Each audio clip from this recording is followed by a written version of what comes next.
আজকে সবুজ মুগ দিয়ে ঘুগনি বানাবো। ঘুগনির জন্য কালকে রাতে ভিজিয়ে রেখেছিলাম। এটা দিয়ে একটা সিটি মারবো, লবণ দেব, জল দেব, দিয়ে একটা সিটি মারলে সিদ্ধ হয়ে যাবে।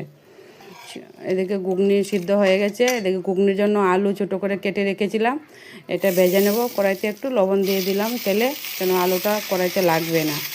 তো আলুটা হলুদ করে ভালো করে হলদি দিয়ে ভেজে নেব। সিদ্ধ করতে হবে ডেকে, কেন মটরটা সিদ্ধ হয়ে গেছে।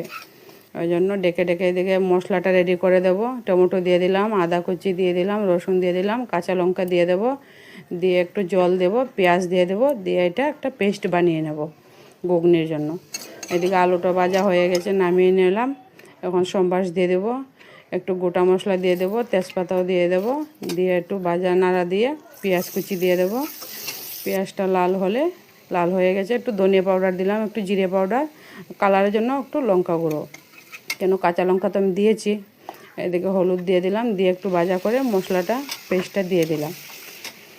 পেস্টটা একটু ভাজা ভাজা হলে ঘুগনিটা ভাজা হয়ে গেছে। এখন ঘুগনির সম্বাস দিয়ে দেবো, মটরের ঘুগনিটা দিয়ে দিলাম, নাড়াচাড়া দিয়ে একটু বলক আসলে আলুটাও দিয়ে দেব। ভেজে রেখেছিলাম আলুটা, দিয়ে দিলাম আলুটা। এখন বলক উঠলে নামিয়ে নেব, হয়ে গেছে।